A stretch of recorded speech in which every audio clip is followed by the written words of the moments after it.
Berjumpa kembali bersama kami dalam topical discussion malam hari ini dengan topik mertua dan menantu.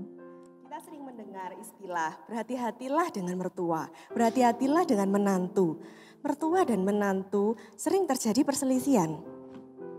Tak jarang juga kita mendengar ya di cerita di sana sini yang mengatakan bahwa mertua yang ikut campur, menantu yang tidak hormat, sehingga sampai muncul kesimpulan jangan serumah dengan mertua dan jangan dekat-dekat. Tapi semua adalah kata dunia. Benarkah mertua dan menantu memang sering berselisih? Bagaimana dengan kata mereka? Apakah benar itu yang mereka alami? Mari kita dengar apa kata mereka mengenai hubungan mertua dan menantu melalui cuplikan-cuplikan video berikut ini. Saya sebagai mertua selalu sama menantu saling mengasihi, memperhatikan, membagi pengalaman, saling sharing-sharing. Karena menantu dan anak saya sudah mempunyai keluarga sendiri, saya berusaha sebagai mertua untuk tidak mencampuri urusan mereka. Supaya antara anak saya, menantu saya, dan saya tetap baik. Saya bersyukur mempunyai mertua seperti Mama, di mana Mama sangat mengasihi dan dia juga sangat care pada saya. Dia juga seorang mertua yang tidak mencampuri urusan rumah tangga saya secara pribadi. Mama juga seseorang yang sangat ringan tangan, dia benar-benar care, dia benar-benar membantu saya dikala saya membutuhkan. Ketika misalnya saya sakit, Mama pasti selalu datang ke rumah dan dia membantu untuk menjaga anak-anak saya. Mama juga seseorang mertua yang mendukung pelayanan saya dengan suami. Ketika kami sering keluar kota, mungkin kami ikut MT, Mama selalu bersedia untuk menjaga anak-anak kami. Saya sebagai menantu, saya benar-benar melihat Mama sebagai mama saya sendiri. Saya memperlakukan Mama sebagai mama saya sendiri. Saya sering ajak Mama ke mall, saya sering ajak Mama ke luar kota atau ke luar negeri. Dan ketika misalnya saya lagi pergi makan di mall atau makan di mana, saya selalu membawa makanan untuk Mama.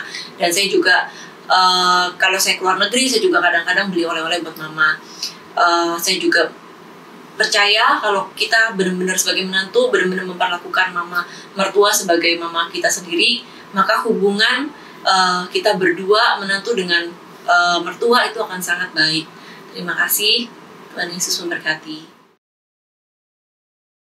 Shalom, saya Ika, istri dari Oke. Di samping saya mama mertua saya, mama dari Oke. Saya dan Oke menikah 11 tahun dan dari awal pernikahan kami sudah tinggal bersama papa mama mertua. Saat ini kami ingin menyaksikan mengenai hubungan saya sebagai menantu dan juga mama sebagai mertua saya. Silakan, Ma. Saya berpikir bahwa anak-anak saya sudah pada dewasa. Saya hanya berusaha untuk tidak turut campur dalam urusan-urusan mereka. Tidak sedikit-sedikit memberikan teguran pada menantu. Karena pasti ada beda kalau ngomong sama menantu dibanding dengan anak sendiri. Jadi kalau saya mau menyampaikan sesuatu lebih enak melalui Oke yang menyampaikan kepada Ika. Untuk urusan seperti urusan rumah tangga, seperti makan, saya bangun pagi-pagi, saya juga sudah memikirkan makanan kesukaan mereka. Kesukaan Ika apa, kesukaan Oke apa, biasa saya masakin atau belikan. Juga kalau mereka pergi sampai malam, saya masih menelpon. Ya cuman khawatir aja saya, kok pada belum pulang, padahal sudah malam.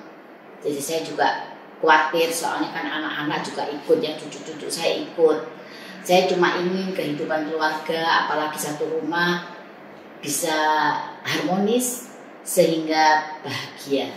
Sebagai orang tua, saya hanya berusaha untuk mendukung mereka dan hidup bahagia, takut akan Tuhan, serta bisa melayani Tuhan bersama-sama. Sedangkan saya sebagai seorang menantu, saya dari awal, kalau saya ingat, sejak awal saya masuk ke rumah Oke, saya merasa diterima apa adanya oleh Papa dan Mama Oke. Jadi nggak ada sedikit pun tuntutan untuk harus menyesuaikan kebiasaan-kebiasaan di rumah, ataupun tidak merasakan perselisihan secara karakter yang bagaimana. Jadi saya bersyukur bahwa tidak ada yang dinamakan rasa takut untuk hidup bersama mertua sampai saat ini juga. Saya bersyukur kayak seperti Mama yang tadi bilang juga, selama saya juga tinggal di rumah Oke, saya juga merasa sangat diberkati. Contohnya pada waktu saya dulu juga masih kerja, memang Mama setiap pagi berusaha untuk menyediakan apa yang menjadi makanan kesukaan kami. Jadi ketika kami bangun itu bahkan sudah disediakan, entah Mama masak ataupun membelikan makanan itu. Apalagi waktu itu saya sama sekali nggak bisa masak. Untung sekarang sudah sadar, jadi ya sedikit-sedikit udah belajar masak. Dan juga saya juga bahagia karena saya merasa saat ini hubungan kami berdua cukup baik. Bahkan Mama juga ke gereja bersama-sama dengan kami. Mama juga saat ini sudah tertanam di CGJ 57. Mama sangat rajin untuk baca firman. Apabila nggak ngerti bisa sering juga menanyakan ke saya atau Oke.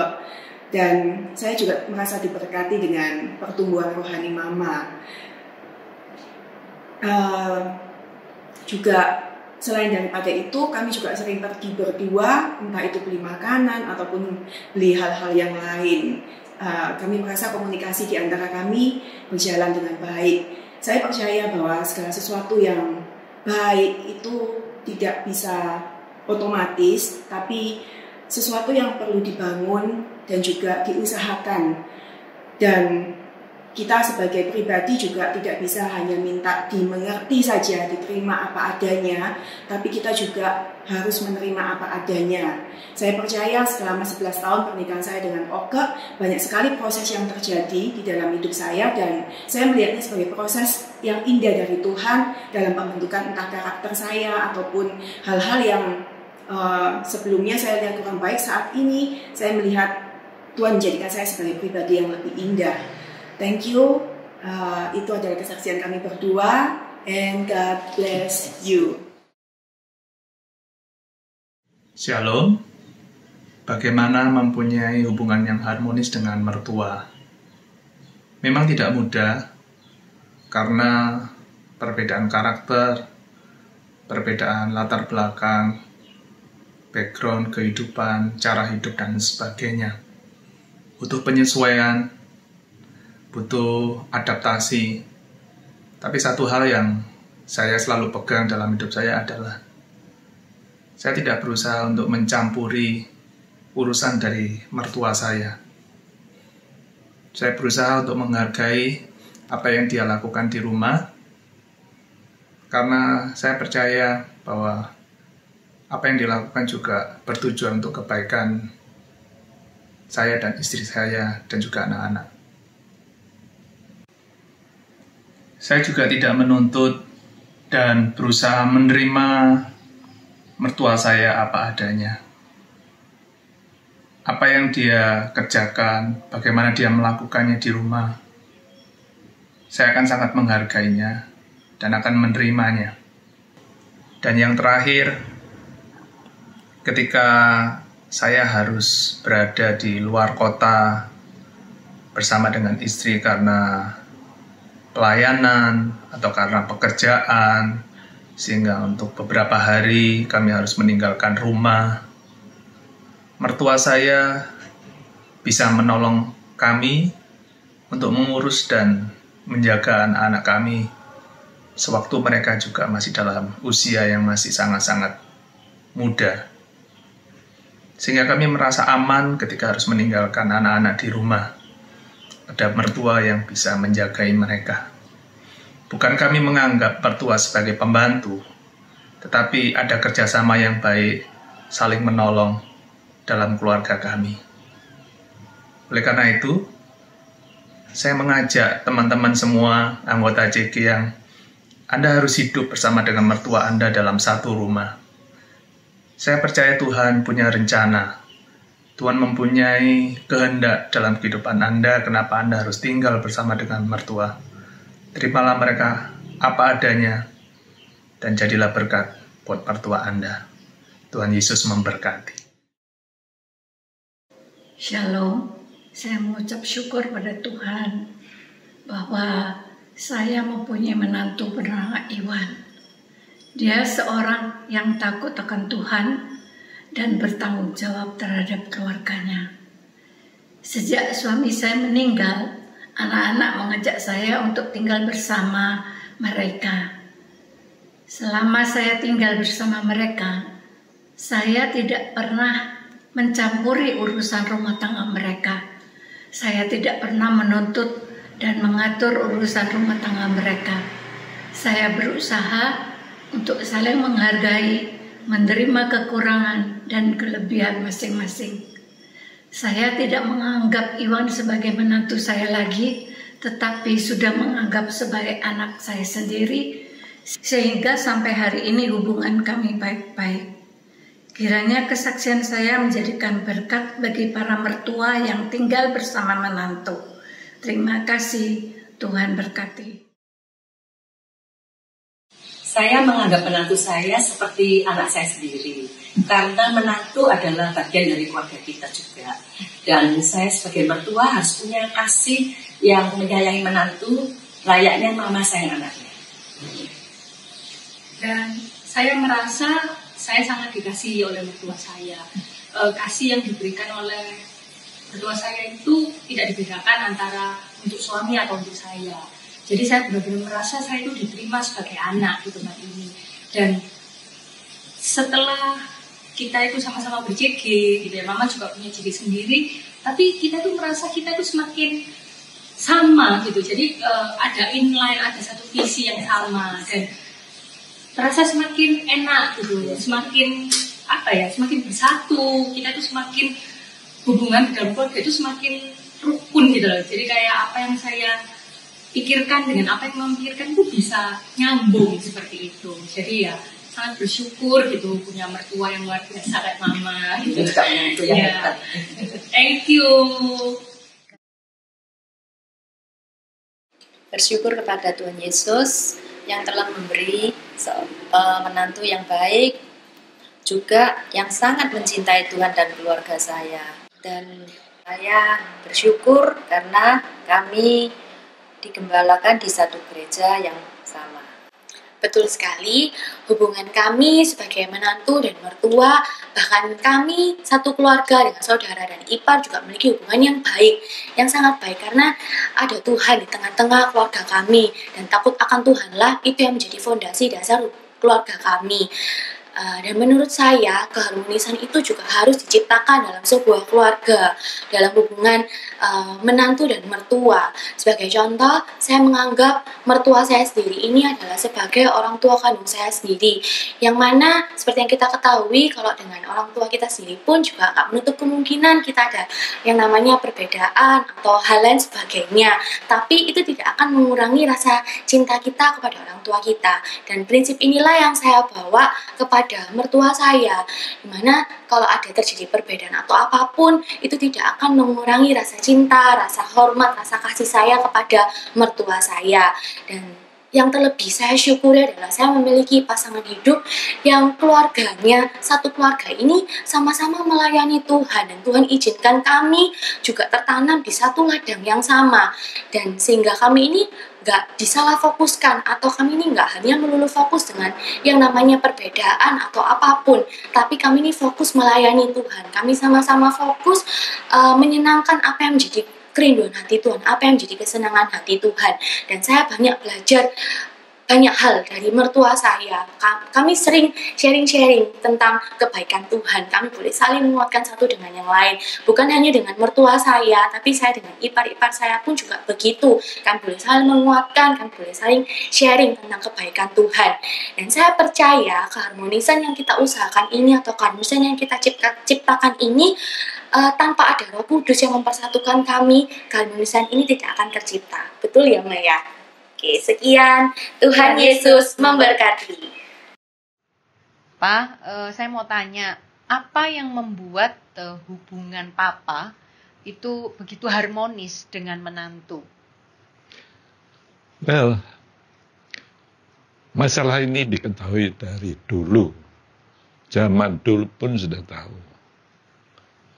Dan untungnya jawabannya juga mudah. Hanya kesadaran dari masing-masing. Masalahnya ya adalah mertua dengan menantu itu ketemunya sudah tua. Ya. Masing-masing mempunyai karakter sendiri, tidak terbiasa bergaul, dan dalam hal ini kedua belah pihak itu berasal dari dua keluarga yang berbeda dengan segala keunikannya sendiri. Nah, untungnya bagaimana kita menyelesaikan atau menghindari terjadinya konflik. Konfliknya. Itu adalah mudah sekali. Masing-masing dari kita, dari menantu maupun mertua tadi, menyadari bahwa kedua belah pihak harus mengalah. Saling mengalah ya Pak ya? Saling mengalah. Ya. Setuju. Sebagai contoh, ini betul-betul terjadi pada suatu ketika kita sedang liburan tamasya, di mana sebagai dokter kalian tahu bahwa saya hanya pakai baju itu putih saja. Kalau baju yang ada kembangnya atau berwarna-warna, saya tidak mau. Ya. Tetapi ya. terjadi keanehan, bukan keanehan. Terjadi suatu kebetulan pada waktu kita bertamasya itu, tahu-tahu saya disodori oleh menantu untuk memakai baju yang berwarna-warni. Untuk foto sesi ya Pak ya? Tahu. Setiap hari pokoknya ya. Nah, dengan begitu, bayangkan kalau saya menolak, saya tidak senang. Tetapi saya, puji Tuhan, menyadari bahwa saya harus mengambil sikap yang mengalah. Ialah dengan menerima baju yang berwarna-warni itu thank you, Pak. Yang saya pakai. Dan luar biasa, terlihat sekali bahwa reaksi dari menantu saya itu demikian diterima positif, sehingga bisa satu keluarga pakai warna yang serasi dan bersama-sama. Itu kamu itu sih ngomong. Iya. Nah, oleh karena sikap saya yang mengalah tadi, tamasya jadi menjadi suatu hal yang sangat menyenangkan. Sebab setelah sesi foto tadi itu, menantu saya mencarikan restoran yang masakannya saya senangi.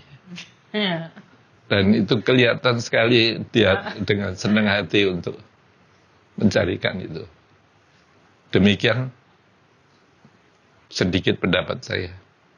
Thank you, Pak. Thank you. It's so, ya bersyukur punya papa mertua seperti Papa. Thank you. I love you. Wow, luar biasa ya setiap kesaksian dari tadi dari mertua dan menantu yang kita saksikan dari video-video tersebut sangat luar biasa. Ternyata hubungan harmonis antara mertua dan menantu itu bukanlah sesuatu yang mustahil terjadi. Yes. Nah tadi kita melihat bersama-sama kalau Profesor Erwin yang adalah papa kandung dari Ko Adrian dan mertua dari Celeli itu bercerita kalau Prof ini ternyata mau mengalah untuk mengenakan baju warna-warni untuk menyenangkan hati menantunya. Karena Celeli ini suka foto session dengan baju yang serasi, yang warna-warni gitu ya Ce ya? Iya. Sangat suka. Sangat suka ya Ko ya. Tapi Profesor Erwin ini mau mengalah untuk mengenakan itu gitu. Padahal sebenarnya secara usia kan lebih tua, lebih senior. Nah pertanyaan yang terbersit di saya sendiri itu adalah kok mau ya mengalah ya? Kan sikap yang mengalah seperti itu tidak tiba-tiba saja terjadi. Nah apa yang Celeli bangun sebagai menantu Ce? Sampai akhirnya mertua Celeli ini benar-benar mau mengalah untuk menyenangkan hatinya Celeli.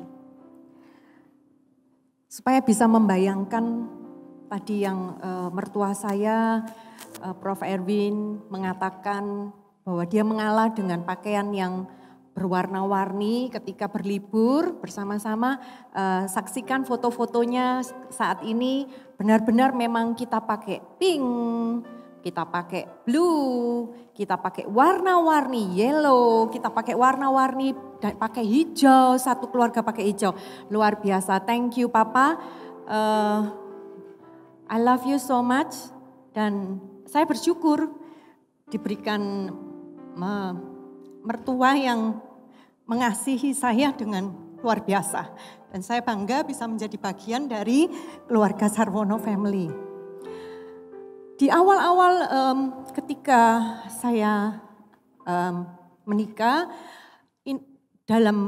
saya punya visi, saya punya mimpi, saya punya dream. Ketika saya nanti menikah, saya rindu sekali visi saya itu menjadi berkat buat keluarga dari suami saya. Bukan saya hanya saja mencintai, mengasihi dan menjadi penolong buat suami saya, tapi saya mau menjadi berkat buat keluarganya juga. Dengan visi itu yang membuat saya untuk berusaha. Ini yang saya lakukan. Kalau tadi Nika sempat tanya, pasti bukan cuman satu kejap begini saja, tapi ada proses. Ini hal-hal yang saya lakukan. Saya mengasihi mereka. Ketika kita pulih dari bisnis kita mengalami hutang dan Tuhan memulihkan keadaan bisnis kami dan kami mulai diberkati, mencicipi kemurahan dan anugerah Tuhan. Hal pertama yang kami lakukan setelah Tuhan memberikan profit, keuntungan di bisnis kami, bisa saja saya mengajak suami saya, ayo kita jalan-jalan dan menikmati dengan egois untuk kepentingan kami sekeluarga dengan anak-anak saja. Tapi yang menjadi kerinduan saya karena saya mengasihi mertua saya, ini yang menjadi kesukaan mereka adalah traveling. Salah satu kesukaan mereka yang paling disukai sama mereka adalah traveling, bepergian. Nah, kami mengajak mereka ketika kami ada liburan anak sekolah, kami mengajak mertua berenam. Jadi saya melibatkan mertua saya masuk juga join dalam liburan kami. Dan selama liburan itu kami merasakan semakin dipersatukan dalam liburan itu, menikmati. Dan apa yang bisa saya berikan ketika kami tinggal di hotel, sometimes hotel yang kami tempati itu dalam bentuk seperti apartemen, satu apartemen gitu ya. Dan ada kamar yang lebih besar kayak master room-nya gitu ya. Bednya lebih besar dan view-nya lebih bagus ya. Dan kita minta untuk orang tua kita yang tinggal di kamar itu yang jauh lebih besar. Bahkan sampai sering kali mertua saya itu mengatakan kepada kami berdua, Jangan mama sama papa, kalian itu loh berdua plus 2 anak, kalian berempat, kalian butuh kamar yang lebih besar. Bukan kita yang tinggal di kamar yang lebih besar, tapi itu yang menjadi kebanggaan kami kalau kami bisa menyenangkan orang tua kami. Saya sudah mengasihi mereka berdua seperti orang tua saya secara pribadi. Bukan lagi julukan mertua, tapi saya sudah menganggapnya sebagai mama dan papa saya sendiri. Jadi penting sekali ya Jeleli kalau mempunyai visi untuk mengasihi dalam keluarga. Bagaimana awal mula itu muncul dari hati Jeleli untuk mengasihi keluarga Ko Adrian? Saya itu merindukan punya keluarga yang bahagia. Tentunya keluarga kita akan bahagia kalau orang tua daripada suami saya juga mensupport pernikahan Mungkin kami. perlu dijelaskan bahwa jadi Leli itu tinggal sama keluarga kita. Jadi rumah kita itu bersebelahan dengan papa saya. Jadi bukan tinggal jauh ya, sangat bersebelahan, cuman beda satu tembok. Jadi kemungkinan untuk terjadi tabrakan keinginan itu banyak. Dengan adanya tinggal seperti itu, saya sangat menghargai karena dari awal dia tidak mau mengeraskan hati maunya dia aja. Jadi sejak awal dia mau mengintegrasikan dirinya ke dalam keluarga saya. Saya hargain dia serius kalau ngomong dia mau masuk ke dalam Sarwono Family. Dia bukan hanya membawa masa lalunya dia dan dia minta begini, minta begitu. Saya sebagai suami, saya mengucap syukur saya punya istri yang kayak begini. Kalau enggak ya pasti pusing. Karena mama saya tinggal sama mama saya sejak saya kecil sampai menikah 27 tahun ya saya udah biasa. Jadi apapun yang mama saya ngomongin, keluarga saya lakukan ya biasa itu. Sejak dia masuk, dia yang mau adjust, dia tidak mau menghancurkan keluarga ini. Bahkan dia punya visi untuk keluarga ini harus menjadi lebih baik. Dia adopsi. Memposisikan diri waktu Iya, dia benar-benar memposisikan diri sebagai keluarga saya. Dia bukan orang luar yang menuntut saya, sekarang kamu ikutin tata cara saya. Bukan kayak begitu. Jadi saya sebenarnya sangat mengucap syukur karena ya meskipun banyak perbedaan, banyak sekali yang harus kita adjust. Di awal-awal itu, mungkin berapa? 3 tahun pertama? Ya 3 tahun pertama. Itu cukup sering dia datang dengan nangis-nangis begitu ya. Tapi ya saya mengucap syukurnya dia tidak langsung, misalnya langsung contoh boleh? Ya silakan. Contoh aja ya. Mungkin bisa dikasih contoh ya Ko. Kan Ya. konflik-konflik apa yang Mestinya yang Adrian jelaskan ini adalah proses saya yang kedua. Kalau tadi memberkati, bagaimana memberkatinya itu saya mengasihi mereka. Yang kedua saya mengalah. Nah ini yang Adrian ceritakan ini. Silakan Adrian. Soalnya bagi saya nggak pernah split begitu ya. Yang saya rasakan adalah ya kita ini punya tata cara yang berbeda. Leli juga punya kebiasaan yang berbeda. Dulu zamannya di rumah mama saya ya nggak tahu mungkin karena kebiasaan mama menghemat listrik atau apa. Malam-malam itu suasananya sangat romantis, maksudnya gelap. Kalau kita pulang dari kerja ya. Apalagi pulang dari kerja kita kan rumah itu langsung saya nyalain lampu semua. Mama saya nyapa, halo apa kabar, gimana tadi kerjaan. Habis itu dia keluar kan, sambil keluar itu dia matiin semua lampunya. Jadi kita kok digelapin lagi. Nah istri saya itu nggak suka gitu loh. Jadi dia tuh nangis-nangis, apa sih mama itu, kenapa sih saya ini hal kecil ya. Itu banyak, saya cuma kasih contoh ini hanya lampu aja. Mama suka gelap, kita suka terang. Akhirnya kita perang nyalain matiin. Sampai suatu titik dia sambil nangis-nangis saya ngomong, ya itu mama sudah puluhan tahun, oke sudah 60 tahun biasa gelap. Mungkin kalau kena terang mungkin matanya, ya sebenarnya mama keluar ya nyalain lampunya, nggak usah.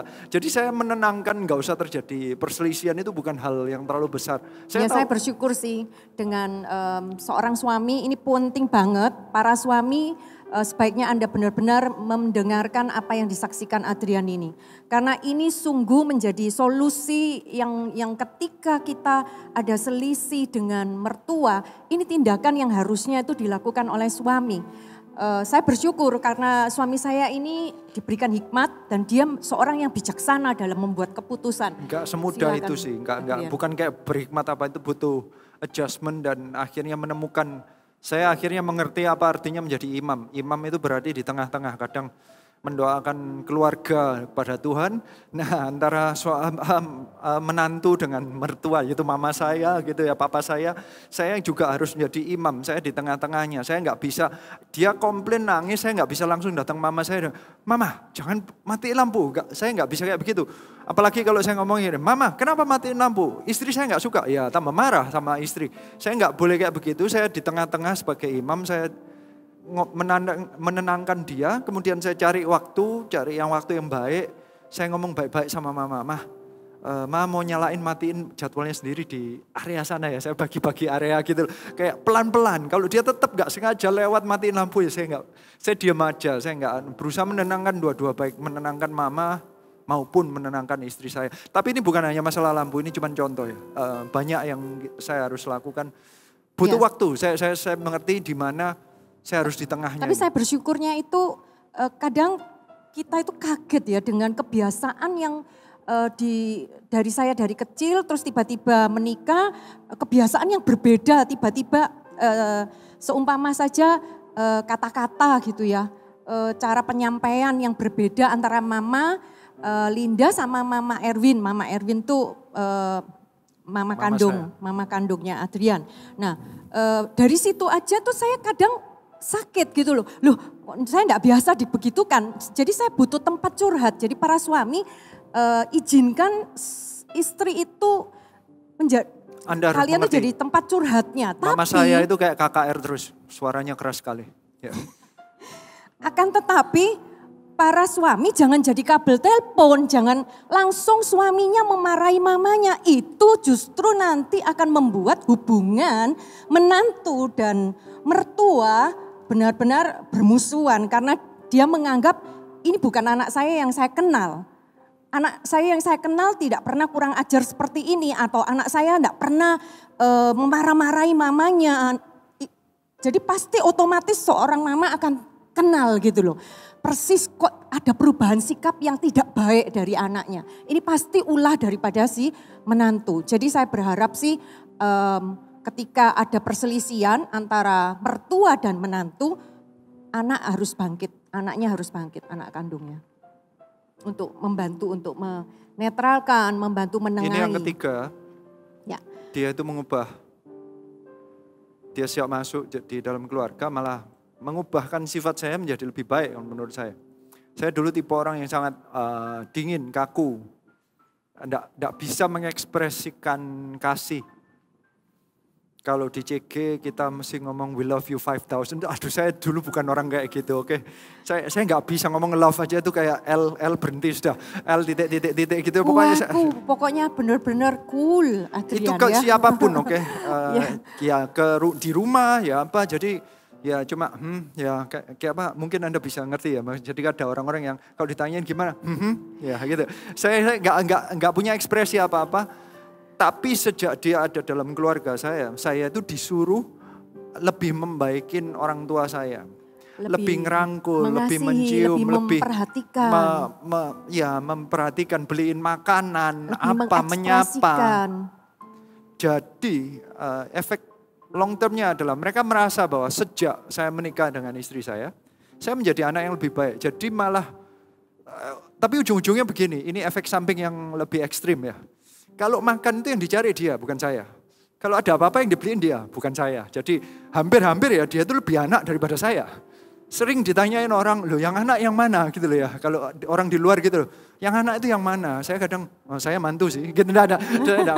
Jadi sehebatnya itu dia benar-benar bisa mengambil hatinya mama dan papa saya. Sampai saya dilihat dari orang luar gitu ya, yang mantu mana, yang anak mana itu sudah nggak bisa dibedakan, bahkan saya sering kalah. Saya sering, ya memang saya tipenya kalau ketemu orang itu warm ya, memang saya hugging, saya sama orang tua saya juga sering kissing gitu ya. Ya itu bawaan saya gitu, maksudnya itu it's me gitu. Nah saya berusaha untuk mempengaruhi suami saya, kamu kok kayak gitu sih sama orang tua gitu loh. Nyesel loh nanti kalau kamu belum berbuat apa-apa. Sudah 27 tahun gitu. Kayak gitu ya, tapi diubah ya. Ya tapi praise the Lord, Jadi saya terus dorong Adrian dengan foto juga gitu. Ayo papa di-hug. Tapi gitu. Nanti mama di-hug. Efeknya gitu. 2 tahun mereka bertobat. Ya. Karena kita bisa menunjukkan kasih, jadi Ya. bukan hanya menginjil dengan kata-kata, tapi kita menunjukkan dengan kasih. Dan akhirnya saya mengucap syukur punya istri kayak gini. Akhirnya mama papa saya juga dibaptis 2 tahun setelah menikah. Ternyata terciptanya hubungan yang indah antara mertua dan menantu itu perlu usaha dari ketiga pihak ya, yaitu pihak menantu, pihak anak, dan mertua sendiri. Nah, sekarang kita ada surat pembaca dari Checkers yang akan dibacakan oleh Nike. Ya, ini sebenarnya terkait, sebelum saya membacakan surat pembaca, ini sebenarnya terkait dengan adanya pertanyaan. Jadi ini ada pertanyaan bagaimana kalau menantu ini menghadapi seorang mertua itu yang sangat dominan, yang sangat agresif, menuntut dan menekan. Nah ini saya akan bacakan surat pembacanya untuk kita semua ya, all Checkers. Jadi ini ada kisah nyata mertua menantu Tuhan pulihkan dimulai dari hati kita para menantu. Saya dari background keluarga yang tenang dan orang tua yang jarang sekali bertengkar.